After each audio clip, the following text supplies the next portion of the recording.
On s'est arrêté, on avait fini avec l'histoire de l'importance de marcher, marcher doucement, ne pas s'énerver dans le chemin. Après, on avait dit qu'il fallait faire attention combien de manger on a avec nous pendant le chemin, pendant la route. Donc là, on n'est pas Jude Aleph, troisième ligne à partir du haut, Amaravuda Amarav. Donc on va parler de plusieurs règles à respecter pendant les années de famine. Amaravuda Amarav, Ravuda Izion Olorav, Kolamari, Vatsmo Bishne Reavon, Nitzal Mimita Meshuna.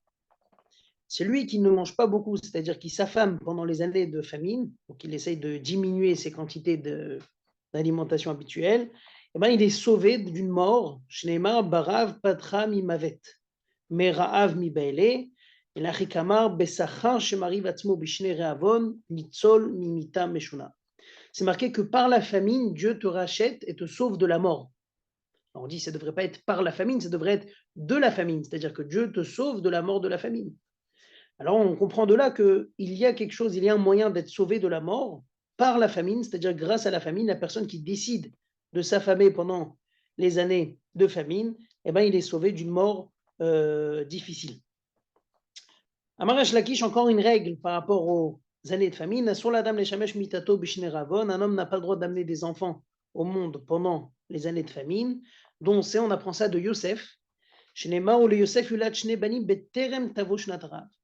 marqué que Yosef a eu ses deux enfants en Égypte quand il était le vice-roi d'Égypte. Avant que les années de famine commencent, on apprend de là que pendant les années de famine, ce n'est pas quelque chose de positif. Tana, sauf l'exception, qu'on enseigne tout de suite, bien sûr, quelqu'un qui n'a toujours pas d'enfant, eh ben, il a l'obligation justement d'accomplir la mitzvah, de ramener des enfants sur terre. Donc Yosef, c'était un cas un peu différent car il avait déjà ses enfants avant la famine. Là, on continue, on parle sur un autre sujet, on prend de ce sujet de famine, on part sur autre chose, sur le principe en vrai de participer à la souffrance générale de la famine, c'est-à-dire que, ou d'une souffrance générale, il dit comme ça, Tanoura Banan, Bisman chez Israël, Shrouin Betzar, ou Piresh Echadmen, pendant que le peuple juif vit un malheur, et il y a une personne qui a décidé de faire sa vie de côté, c'est-à-dire donc de profiter de la vie, malgré que tout le peuple juif est en train de vivre un moment difficile. Alors, les deux anges qui ont l'habitude d'accompagner l'homme, c'est marqué que l'homme est toujours accompagné par des anges, et bien, ils viennent vers cette personne, ils posent leurs mains sur sa tête, cette personne qui a décidé de se séparer de la souffrance du peuple et de vivre sa vie à part, eh ben, on lui souhaite de ne pas voir la délivrance de ce peuple. Donc c'est quelque chose d'assez difficile. Quelqu'un qui décide donc de ne pas vivre avec nous le moment difficile, eh ben, il ne verra pas la consolation. Tanya Idar, un autre enseignement qui rejoint un peu cet esprit, Bisman Shatzibur Sharouy Betzar, quand le peuple est dans une souffrance, un homme ne doit pas dire, moi je vais rentrer chez moi, je vais manger, je vais boire, et tout va bien. Et s'il le fait, le verset dit sur cette personne,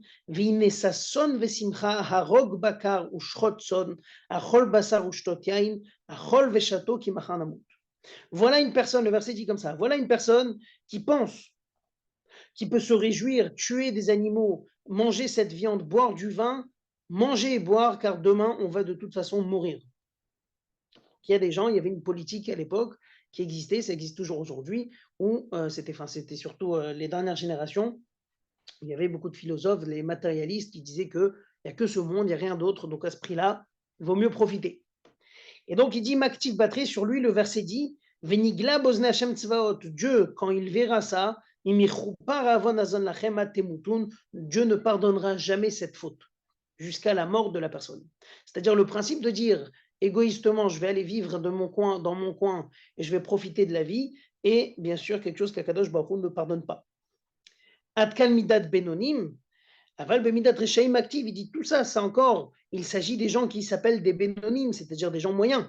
Mais les gens méchants, c'est marqué Atayu Ekrayain Venisba Shechar Vaya Kaze Yomacha. Alors, il dit, encore, ces gens-là, ils ont une sorte d'honnêteté. Les gens qu'on a cités tout à l'heure, ils ont une sorte d'honnêteté car ils veulent profiter du monde matériel en se disant que de toute façon, demain, on va mourir. Mais au moins, ils ont la mort comme ils ont la mort. La mort existe dans leur esprit, c'est-à-dire qu'ils savent qu'ils ne seront pas éternels. Le pire, c'est le rachat qui dit, moi, je vais manger, je vais boire, il ne faut pas s'inquiéter car demain, on va remanger et reboire. C'est-à-dire qu'il ne s'inquiète même pas de la mort, il se dit qu'il est éternel, immortel et qu'il pourra toujours profiter de ce monde. Maktiv Batre, c'est écrit sur cette personne, Atzadik Avad Ve'anish Samalev Kimipne Hara'an Nesaf Atzadik. Sur des gens comme ça, on dit pourquoi il est mort. Il est mort à cause du mal, c'est-à-dire qu'Akadosh Baruch Hu, des fois, c'est tellement dur, une telle génération qui dit on va profiter de la vie parce que demain on pourra reprofiter de la vie, c'est que même un tzaddik de la génération, on peut le tuer, Dieu peut le tuer pour pas qu'il prie pour ces gens-là. Tellement Dieu veut qu'ils périssent dans leur folie, dans leur bêtise, qu'Akadosh Baruch Hu, il veut retirer le tzaddik pour pas qu'il prie pour eux. C'est grave ces gens-là. Alors, comment il faut faire? Il dit, un homme doit souffrir avec la communauté, c'est-à-dire s'attrister avec la communauté. On a appris ce comportement de Moshe. Moshe s'est marqué par rapport à la guerre d'Amalek. Moshe, il est parti prier pour le peuple juif. Et vous savez, Moshe était sur la colline quand le peuple juif se battait contre Amalek. Il levait les mains vers le ciel pour prier, pour faire que cette guerre soit réussite. Et c'est marqué qu'à un moment, il s'est affaibli, il s'est fatigué. Donc, il devait s'asseoir. Alors, qu'est-ce qu'on a fait? Moshe avait du mal à rester debout avec ses mains tendues vers le haut. C'est là qu'on a pris une pierre pour qu'il puisse s'asseoir sur la pierre. Alors la Gemara demande, Moshe n'avait pas un coussin, quelque chose pour s'asseoir sur ce... Il a trouvé qu'une pierre pour s'asseoir dessus. Et la Kahama Moshe. Moshe, en vrai, il a dit comme ça. Puisque le peuple juif est dans une souffrance, moi aussi je serai avec eux dans cette souffrance. Et donc là, la promesse positive, celui qui participe à la souffrance de la communauté, il méritera de voir la libération du peuple, c'est-à-dire la consolation du Tzibour. Et c'est là qu'il finit, alors quelqu'un peut penser, il va dire, bon, moi je vais faire ma vie de mon côté, qui pourra dire est-ce que j'ai participé à la souffrance collective ou j'ai profité de ma vie dans mon côté? Alors il lui dit, il y a un verset qui dit, Avne beto shel adam ve korot beto shel adam midinbo. Il faut savoir que c'est les pierres et les planches en bois de la maison d'un homme qui témoigneront le comportement de l'homme. Chez Neymar qui even mikirtizak ve kafis metzianena, c'est marqué comme un chien viendra, que Akadosh Baruch Hu, enfin que les pierres, des murs crieront ce qu'ils ont vu dans les maisons, c'est-à-dire qu'un homme ne pourra pas se cacher et dire moi je vais profiter de la vie quand tout le peuple juif est en souffrance. Dans le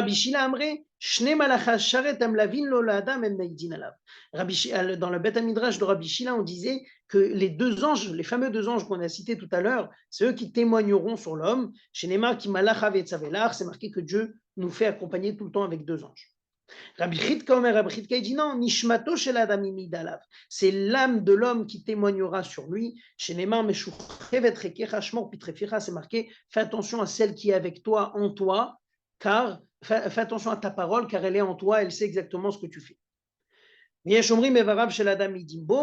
Une autre avis qui dit que c'est les membres de l'homme qui témoigneront. Chez Neymar, Atem edainu Machem, vous êtes mes témoins. Dieu parle aux membres quand il leur dit vous êtes mes témoins.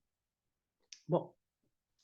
Alors, donc ce qu'on a vu jusqu'à maintenant, on a vu un enseignement assez long dans lequel on a parlé de l'importance de participer à la souffrance du peuple. On a dit que si quelqu'un décide de vivre sa vie de son côté et de profiter de la vie, eh ben les deux anges qui l'accompagnent lui promettent de ne pas pouvoir voir la délivrance de ce peuple. Et il avait fait une distinction entre les gens qui disent qu'il faut profiter de la vie car demain elle se finit, au moins dans leur esprit ils se disent qu'ils sont mortels, donc c'est déjà ça, alors que d'autres décident de dire non, on va profiter de la vie car demain on pourra reprofiter une deuxième fois. Quelque chose qui est complètement aberrant, car même le tzaddik, on le retire de ce monde pour pas qu'il prie pour eux.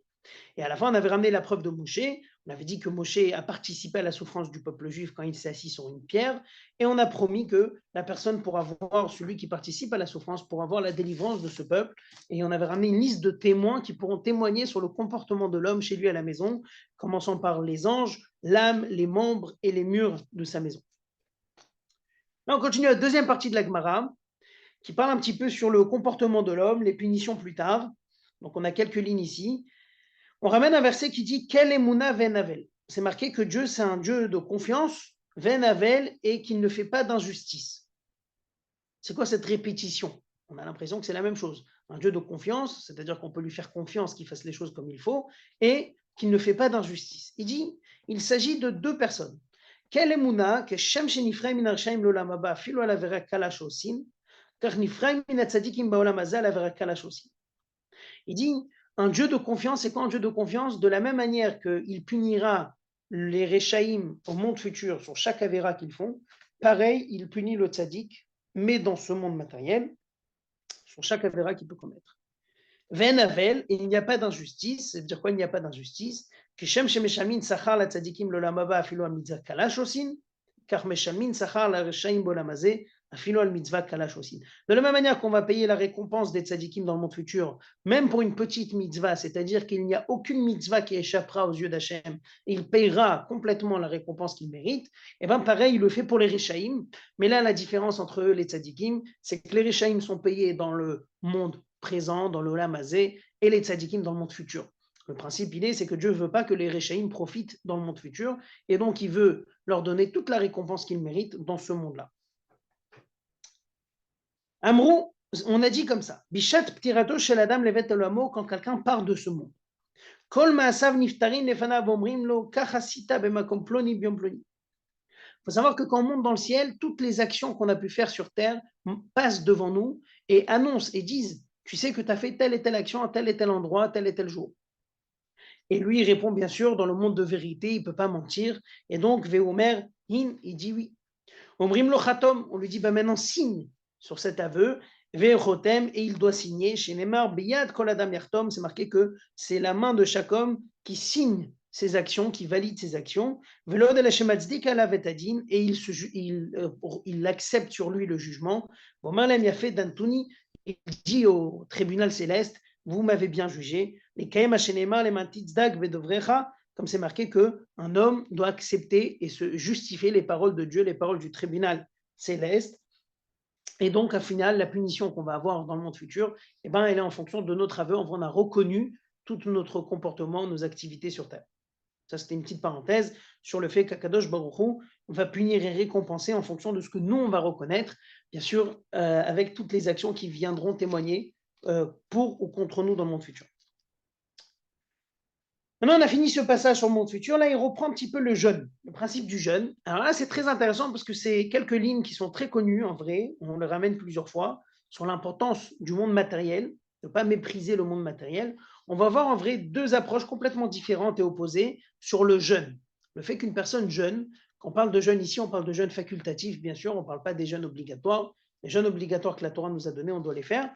On parle des jeûnes où quelqu'un veut prendre sur lui pour faire tchouva. Alors il dit comme ça. Deux avis. Premier avis, Amar Shmuel, Kolayoshev Betanit Nikra Chote.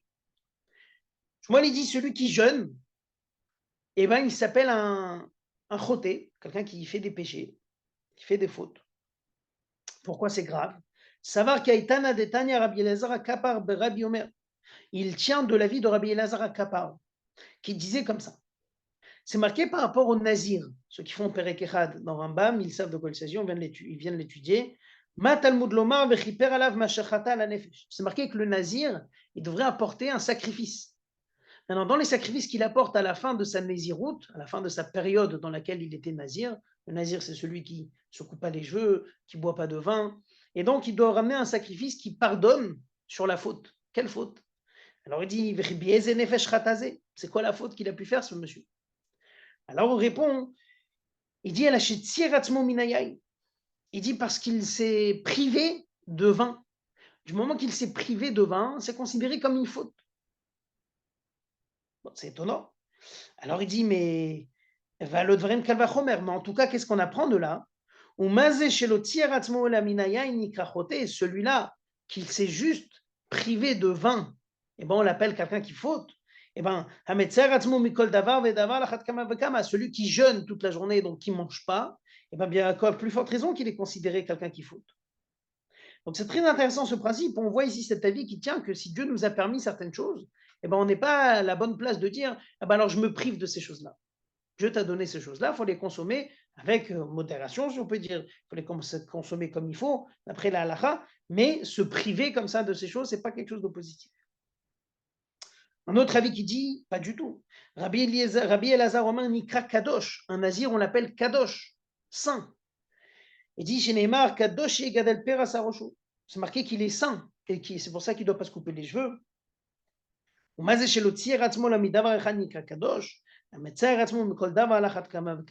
Si déjà le nazir qui s'est abstenu de boire du vin, on l'appelle Kadosh, quelqu'un qui jeûne, c'est-à-dire qu'il ne consomme rien pendant une journée, a plus forte raison qu'il s'appelle Kadosh. Donc on a deux avis complètement opposés sur comment aborder l'idée du jeûne. Est-ce que c'est quelque chose de positif ou de négatif? Le premier considère ça comme une faute, le deuxième l'appelle un Kadosh, un saint. On verra par la suite la Gemara, on pourra avoir plus d'idées sur est-ce que c'est positif ou négatif et comment on juge est-ce qu'un jeûne c'est positif ou négatif. Mais déjà pour comprendre un peu les versets, parce que les deux ont apporté un verset dans lequel les deux ont apporté un verset qui soutient leur avis. Donc on a vu le verset qui parlait du nazir autant que Kadosh et l'autre qui parlait du pardon que le nazir doit demander. Alors il dit comme ça. Mais Shmuel a écrit Kadosh. Alors il dit, mais d'après Shmuel qui disait que le nazir fautait quand il était nazir, alors comment tu expliques le verset qu'on appelle le nazir un kadosh? Alors sur ça, Shmuel répond, il dit non, les cheveux de ce nazir doivent être kadosh, c'est-à-dire qu'il n'a pas le droit de les toucher, comme si que eux, ils étaient sacrés, les cheveux. Il ne s'agit pas de la personne. Ou les Rabbi Elazar nikrachoté, ou des saïv nafché. Alors on dit, ah, Rabbi Elazar, comment toi tu tiens que le nazir eh ben, il est kadosh. Voilà, il y a un verset qui dit que le nazir doit demander pardon. Alors Rabbi Elazar répond non, ce verset, il s'agit d'un nazir qui, sans faire exprès, s'est rendu impur au contact d'un mort pendant la période de nazir, de Nézirut. Pendant la période de Nézirut, il n'a pas le droit d'être en contact d'un mort. Et lui, il est tombé en contact d'un mort et donc il doit apporter un sacrifice pour demander pardon à Dieu sur le fait qu'il a fauté, qu'il ne s'est pas préservé comme il faut de cette impureté. Donc il dit qu'il s'agit d'un cas très spécifique chez le nazir, et le nazir, d'une manière générale, s'appelle Kadosh. Alors la Gemara, elle essaye de comprendre un petit peu ce Rabbi Elazar qui dit que le nazir est quelque chose de positif. Est-ce qu'effectivement Rabbi Elazar tient qu'un nazir est kadosh?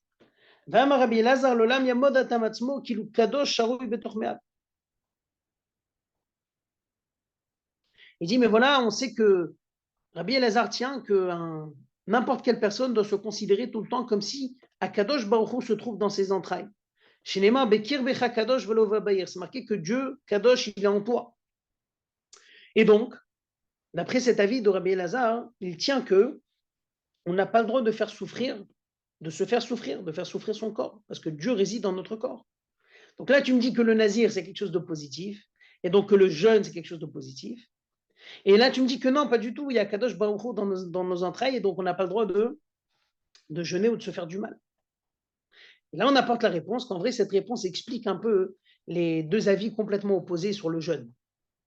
Est-ce que c'est positif? Est-ce que c'est négatif? Alors, regardez cette réponse qui est assez simple. Lokashia, la Gemara répond.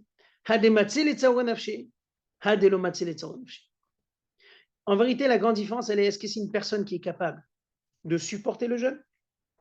Là, on considère que c'est quelqu'un de bien, il est kadosh. Ou quelqu'un qui n'est pas capable de supporter un jeûne, et à ce moment-là, tu es juste en train de te faire souffrir et de faire souffrir à Kadosh Baruch Hu qui est dans ton corps. Donc en vrai, ça explique assez bien les deux avis qu'on a cités jusqu'à maintenant. D'ailleurs, ça c'est la halakha. On verra par la suite encore quelques enseignements qui nous disent ça, qu'on ne peut pas jeûner si on est fatigué, si on est faible, si on est des gens qu'on n'arrive pas à tenir le jeûne, c'est quelque chose qui est négatif. Alors que si on arrive, bien sûr, à ce moment-là, c'est positif, ça pardonne nos fautes. Resh Lakish Amar Nikra Chassid, on a encore un avis qui dit que quelqu'un qui jeûne, il s'appelle un chassid. Shenema Gomel Nafsho Ish Chassid, Vocher Shero. Il dit, il s'appelle chassid, pourquoi? Parce que c'est marqué celui qui s'abstient de manger, et ben il s'appelle chassid. Amar Rav Sheshet Daibar Berav Deatevetanita Lechul Karba Leshurute. Rav Sheshet lui dit le contraire, il dit un sage, un étudiant, un bachor, quelqu'un qui étudie la Torah, qui a décidé de jeûner, et ben vaut mieux que le chien mange son jeûne, son repas. C'est une manière de dire ton jeûne ne sert à rien. Amara Bermia, non pardon, ça c'est une prochaine halakha, c'est lié avec la suite. Donc, l'idée en vrai, ce qu'on est en train de voir ici, c'est que, en vrai, c'est pas évident de dire qu'on peut jeûner. Il faut savoir que l'Admour Azaken a déjà tranché dans le Tanya, que dans notre génération, depuis sa génération déjà, il considérait que c'était de l'actualité. On était assez faible pour jeûner, c'est-à-dire vraiment jeûner. Il s'agit des gens qui étaient à l'époque où ils étaient très très forts, ils étaient capables de passer une journée entière sans manger, sans qu'ils sentaient une faiblesse. L'idée, c'est quand un de nous va jeûner et il va décider d'être racham et de dire voilà, je jeûne, je suis capable de jeûner, mais dans la journée, il sera un tout petit peu plus nerveux ou un peu plus fatigué, pour moins se concentrer dans la tfila, dans l'étude ou dans la manière comment il a affaire aux gens autour de lui, et bien naturellement, c'est quelque chose de négatif, puisque ça ne lui apporte pas une avancée dans le service de Dieu, mais bien au contraire, ça le fait reculer dans le service de Dieu, il devient plus nerveux, il devient inagréable, il ne fait pas les choses avec sévère panimiafot, comme c'est marqué, il n'étudie pas comme il faut, il ne prie pas comme il faut, et donc c'est quelque chose de négatif. Donc toute cette discussion existait déjà à l'époque de la Gemara, ça a été tranché par l'Admon Zaken il y a 200 ans, qu'aujourd'hui on n'est plus au niveau de jeûne. Maintenant on passe à une autre halakha qui parle de... qui lie un petit peu avec ce qu'on a dit. Il dit qu'il ne faut pas jeûner à Bavel, il dit les règles de jeûne qu'on fait à Bavel, le seul jeûne dans lequel on va faire toutes les règles du jeûne, c'est Tisha B'Av. Il faut savoir qu'il y a 2 niveaux de jeûne. Le premier niveau de jeûne, c'est Tisha B'Av, c'est le plus haut niveau, dans lequel on ne mange pas, on ne met pas de chaussures en cuir, etc. Donc on se fait souffrir à tous les niveaux. On n'a pas le droit de se laver. Et après, il y a le niveau inférieur des jeûnes, qui est le jeûne comme nous on jeûne aujourd'hui, Tanit Esther, Shiva Sar Betamouz, qu'on a le droit d'avoir des chaussures en cuir, on a le droit de se laver, etc. Et c'est ce qu'il dit, c'est qu'aujourd'hui à Bavel, et nous on maintient cette halakha jusqu'aujourd'hui, que le seul jeûne qu'on fait réellement, c'est-à-dire depuis la veille, etc., c'est Tisha B'Av. Je ne parle pas de Kippour, bien sûr. Juste une petite halakha encore sur le Talmid Chacham. Amar Rabirmi Abaraba Amar Eshlakish, en Talmid Chacham rachai leshev betanit mipnei shemema'ed bemelechet shamayim. Un Talmid Chacham n'a pas le droit de faire des jeûnes. Pourquoi? Parce que mema'ed bemelechet shamayim, il fait moins bien son service de Dieu, c'est-à-dire il étudie moins bien, il prie moins bien. Donc voilà, ça rejoint un peu ce qu'on a dit dans tous les passages précédents. Très bien. Donc jusqu'à là, on a vu tout le passage de la fin de la page du Dalef Hamoud Alef et le début du Dalef Hamoud Bet. C'était un long passage qui nous parlait est-ce que le jeûne c'est positif ou négatif. On a vu 2 avis, et même le deuxième avis qui disait que c'est positif, il mettait une condition, la condition qu'on est vraiment capable de tenir ce jeûne. Si on n'est pas capable de tenir ce jeûne, eh ben on n'est pas, vaut mieux pas jeûner. Et comme il avait dit, il y avait un des maîtres qui avait dit, Rav Shechet, il avait dit, vaut mieux que si un Talmid Chacham il jeûne, vaut mieux que le chien mange son repas, c'est-à-dire c'est dommage qu'il a jeûné, ça ne sert à rien, ça l'a juste fatigué. Et comme on a vu à la fin, hein, Resh Lakish nous disait qu'on n'a pas le droit parce que ça diminue dans notre étude. Très bien. Alors on reprend maintenant, il y a un petit passage de la Mishnah qu'on avait vu, les jeûnes légers, on va dire les jeûnes cales, le niveau inférieur de jeûne, qu'on avait le droit de manger la nuit précédente le jeûne, donc qu'on commençait à jeûner à partir du matin. Ochlin veshotin mishechashecha, on avait le droit de manger, de boire dans la nuit. Amar Rabizera Amar Ravuna. Rabizera dit au nom de Ravuna. Yachid shekibel alav tanit. Afilu achal veshata kol halayla. Lemachar o mitpalel tfilat tanit. Il dit comme ça. Yachid shekibel alav tanit, c'est-à-dire un particulier, une personne individuelle. Donc il ne s'agit pas d'un jeûne communautaire. Ce n'est pas tanit tibo, c'est tanit yachid. Et il a pris sur lui, donc dimanche soir, ce soir, il prend sur lui de jeûner demain. Et il a mangé toute la nuit. Et bien son jeûne compte comme un jeûne, c'est-à-dire qu'il se lève le lendemain, et comme il dit dans ces termes, il fera les prières qui sont liées avec le tanit, avec le jeûne, car il a bien fait son jeûne. Son jeûne commence uniquement le matin. Par contre, il dit, l'an betanito et no mitpalel shel tanit. Il dit par contre, s'il a dormi, c'est-à-dire qu'il a jeûné, il a pris sur lui le jeûne du lundi, et après il a fini la journée du lundi, il est resté dormir, il ne s'est pas réveillé, enfin il n'a pas mangé, il n'a pas cassé son jeûne, est-ce que le lendemain il pourra manger, il pourra prier, pardon, la tfila de Tanit? Il dit non. En vrai, un Tanit, un jeûne, il faut l'accepter de la veille. Je ne peux pas par erreur, en vrai l'idée c'est comme ça, je ne peux pas par erreur me retrouver dans un jeûne et décider, bah, tu sais quoi, alors c'est un jeûne, alors je vais faire maintenant les tfilotes de Tanit. Il fallait le prendre de la veille, donc s'il n'a pas pris de la veille, il avait pris que pour une journée, eh ben, il ne peut pas considérer le lendemain, c'est-à-dire le mardi, le considérer comme un jeûne.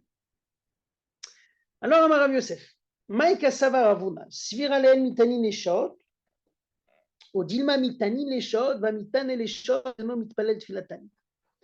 Alors, il y a toute une question. Qu'est-ce que Ravuna tient? Est-ce qu'il tient qu'on ne peut pas jeûner les shaot? Ça veut dire quoi les shaot? Le fait qu'il a dit que mardi, il ne ferait pas la tfila de Tanit, peut-être il considère qu'en vrai, tu ne peux pas accepter un Tanit par défaut. C'est-à-dire, tu ne peux pas accepter un Tanit de cette nuit-là d'un coup de la veille. Tu dis, ah ben effectivement, je me suis levé, j'étais en plein jeûne, ben, c'est pas grave, je le prolonge le jeûne.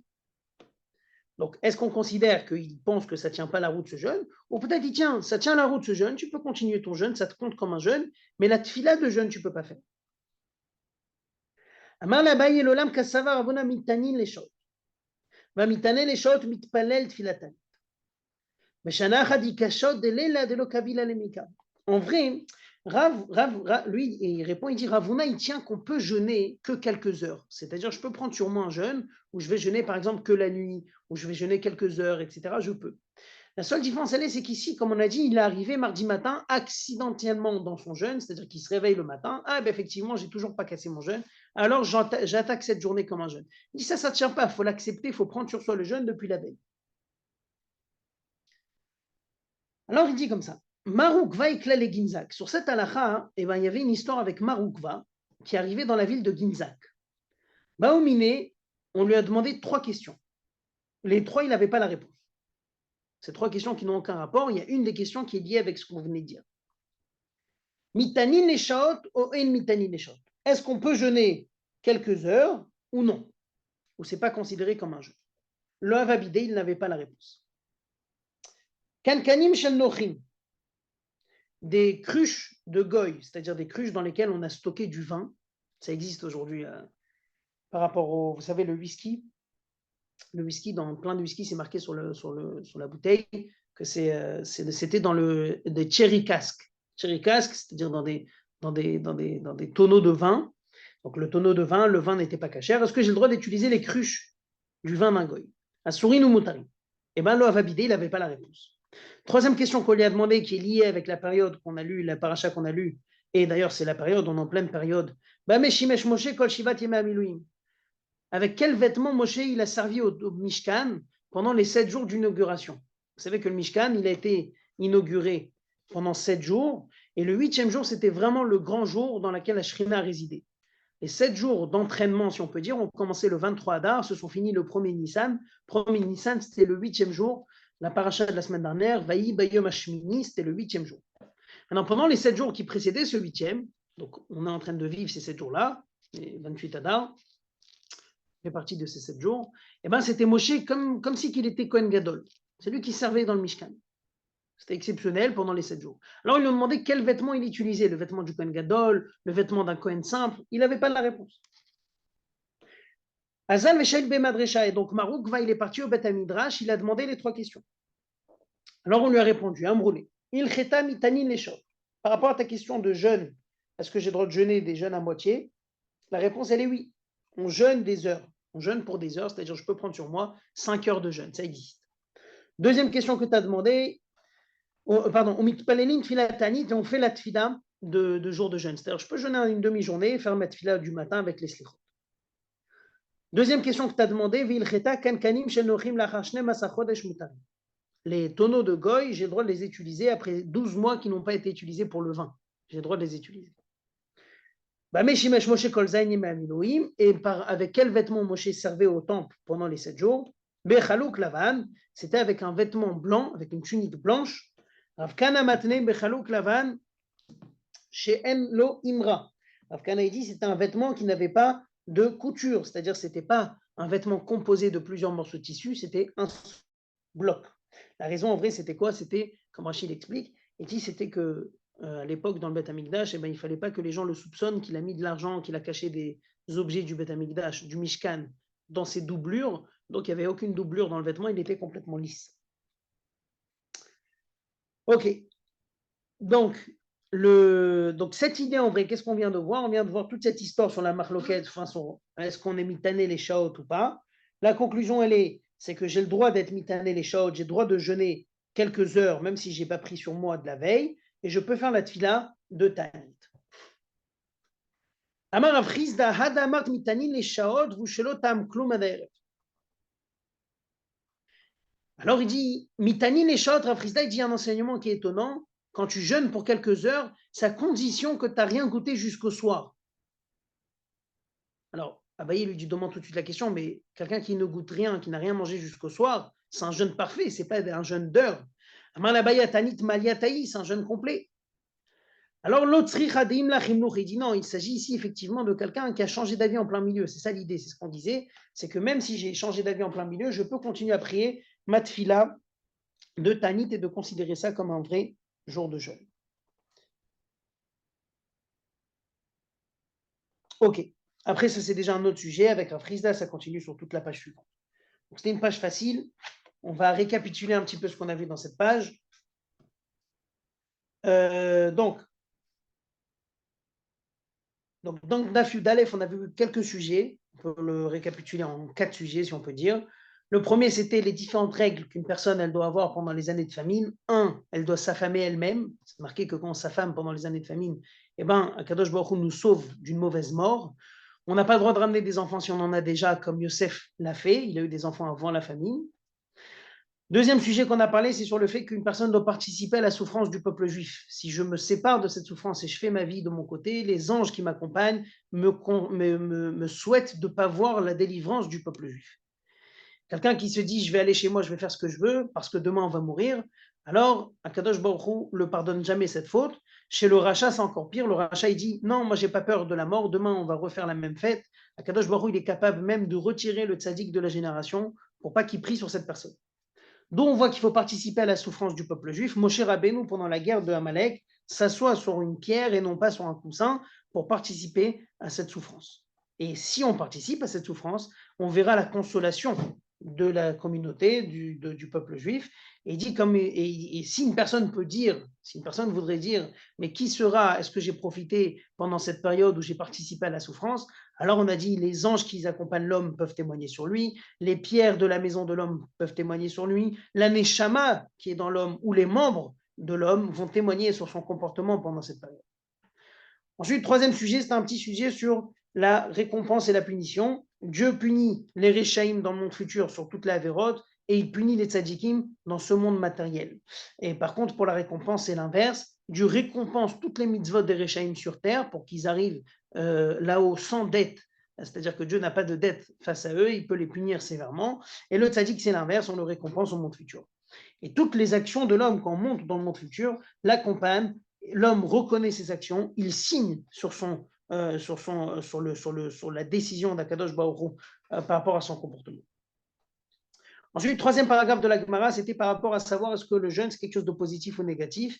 Deux avis, un qui disait que le jeûne c'est quelqu'un qui jeûne, il est appelé comme le nazir est appelé quelqu'un qui faute, alors qu'il s'est juste abstenu du vin. Et l'autre il dit non, le nazir est considéré quelqu'un de sacré, donc à plus forte raison quelqu'un qui jeûne. On avait dit que comment on explique le verset, celui qui disait que c'était une bonne chose, il considère que le nazir est appelé un choté, un pécheur, uniquement par rapport à un nazir qui s'est rendu impur pendant sa naziroute. Et le deuxième disait que non, il est appelé toujours un pécheur, et la seule raison qui a marqué Kadosh, Kadosh, c'est plutôt ses cheveux qui étaient Kadosh, c'est-à-dire les cheveux du nazir qui n'avaient pas le droit de les couper pendant cette période. Et après, on a vu quand même que celui qui disait que c'était une bonne chose de jeûner nous disait autre part que c'était quelque chose de négatif. Alors il dit si c'est quelque chose de négatif, comment ça se fait qu'il avait dit que Dieu réside dans nos entrailles et donc on ne peut pas jeûner? Alors on dit ça dépend, est-ce que la personne est capable de supporter ou pas? D'ailleurs, on voit que quelqu'un qui jeûne, il est appelé chassid, d'après un certain avis, et de l'autre côté, on voit qu'à Talmid Chacham, qu'il ne jeûne pas justement, c'est pas bon de jeûner, et jusqu'au point on dit que son repas qu'il a évité de manger, vaut mieux le donner au chien, ça ne le compte rien, c'est pas un mérite pour lui, puisqu'il l'évite et il diminue dans son étude et dans sa tefila. On avait vu cette halakha aussi qu'il n'y a pas de jeûne réel aujourd'hui à Bavel. Le seul jeûne réel qu'on jeûne, c'est Tisha B'Av. Ensuite, quatrième partie de la Gemara, c'était sur l'histoire de quelqu'un qui a décidé de prendre sur lui un jeûne, qu'il a le droit de manger bien sûr la nuit. Après le lendemain matin, c'est un vrai jour de jeûne. Est-ce qu'il peut faire traîner le jeûne pour le surlendemain? C'est là qu'on a dit que il ne peut pas prier la tefila de Ta'anit, du jeûne. Alors on avait dit, est-ce qu'il tient vraiment que ce n'est pas considéré un jeûne? Il a dit non, c'est considéré un jeûne, mais tu ne peux pas faire la tefila de Ta'anit. Ensuite, on avait ramené l'histoire de Maroukva qui disait que on lui a posé trop de questions, il ne savait pas c'était quoi la réponse. Donc la première question, c'était est-ce qu'on peut jeûner que pour quelques heures et prier la tfila de Tanit? Effectivement, la réponse était c'est qu'on a le droit. Est-ce qu'on a le droit d'utiliser des tonneaux de vin de Goy? Alors on a répondu que c'était après 12 mois qu'on pouvait les utiliser. Et Moshe, dans le Mishkan, il a servi pendant les 7 jours d'inauguration du Mishkan avec un vêtement blanc qui n'avait pas de couture, comme on a dit, pour pas qu'on le soupçonne. Et à la fin, on a terminé avec une halakha de Rav Frisda qui disait qu'on peut jeûner des heures uniquement si on l'a tiré le jeûne jusqu'au soir. On a dit c'est le droit jusqu'au soir, si c'est un jeûne parfait a priori. Il dit non, effectivement, tu as le droit de tirer le jeûne dans le sens où si tu as décidé en pleine journée, tu t'es rendu compte que tu n'as pas mangé, tu dis pourquoi pas, eh ben, j'ai envie que ce soit un jeûne, ça marche, mais il faut le tenir jusqu'au soir. Voilà, ça c'était le DAF. DAF Yudalev, c'est un DAF facile. Dans ta chaîne, semaine prochaine, on reprend un mini, si on peut dire. Donc semaine prochaine.